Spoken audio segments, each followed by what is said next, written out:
સુરેન્દ્રનગરમાં ભાજપ સંગઠન પર્વને લઈને માહોલ ગરમાયો છે। જિલ્લાના નવા પ્રમુખ સહિતના હોદ્દેદારોની નિમણૂક કરવામાં આવશે।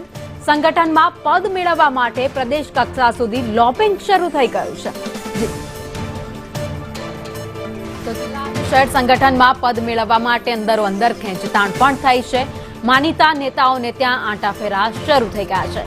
જિલ્લા પ્રમુખ તરીકે નવા ચહેરાને સ્થાન મળે તેવી પૂરેપૂરી શક્યતાઓ છે। તો યુવા 2 મહામંત્રીને સંગઠનમાં સ્થાન મળી શકે છે। 20 થી 30 ડિસેમ્બર સુધી હોદ્દેદારોના નામની પણ જાહેરાત થશે। વધુ અપડેટ સાથે સંવાદદાતા ભાવેશ પ્રજાપતિ અમારી સાથે જોડાઈ ગયા છે। ભાવેશ, જે નવું સંગઠન છે તેમાં હવે કોનું નામ હશે તેને લઈને દોડાદોડી નેતાઓમાં વધી છે।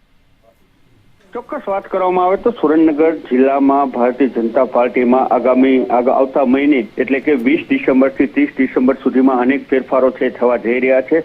જે 2 ટર્મથી વધુ ટર્મ સુધી હોદ્દા ઉપર જે ધરાવતા હોય એવા લોકોને બદલવામાં આવશે। 20 થી 30 ડિસેમ્બરમાં મંડળ વાઇઝ પ્રમુખો છે, મંડળ વાઇઝ જે અલગ અલગ હોદ્દેદારો છે એની પણ જેની જગ્યાએ નવા ચહેરાઓને સ્થાન છે આપવામાં આવશે। સાથે સાથે જિલ્લા પ્રમુખની વાત કરવામાં આવે તો જિલ્લા પ્રમુખ પણ જો આના રિપીટ થશે તો પહેલા જ તે ભારતીય જનતા પાર્ટી જાહેરાત કરી દેશે। જો રિપીટ ન કરવામાં આવે તો એ પણ બદલાવાની શક્યતાઓ છે એ હાલ દેખાઈ રહી છે। પાર્ટીમાં જિલ્લામાં જે પાર્ટીની જે કાર્યકરોની ટીમ છે એ ફોજ એટલી બધી પાવરફુલ છે કે ગમે એ પરિસ્થિતિમાં પણ કામ કરવા માટે કાર્યકરોની ટીમ છે હંમેશા સારું રિઝલ્ટ છે આપ્યું છે। પછી વિધાનસભાની ચૂંટણી હોય કે સ્થાનિક ચૂંટણી હોય, તમામ ચૂંટણીમાં સારું એવું રિઝલ્ટ કાર્યકરોની ટીમે છે આપ્યું છે। પરંતુ જિલ્લામાં હાલ જે વિવાદો ચાલી રહ્યા છે, ગ્રુપલિઝમ ચાલી રહ્યું છે, એવી ફરિયાદો પણ પ્રદેશ કક્ષાએ સુધી પહોંચી હતી। જો પ્રદેશ કક્ષાએથી આગામી સમયમાં તમામ લોકોને સમજાવવા રસ્તો કરવામાં આવે તો આના પ્રમુખ છે રિપીટ પણ થઈ શકે છે અથવા બદલાવવાની પણ શક્યતાઓ દેખાઈ રહી છે।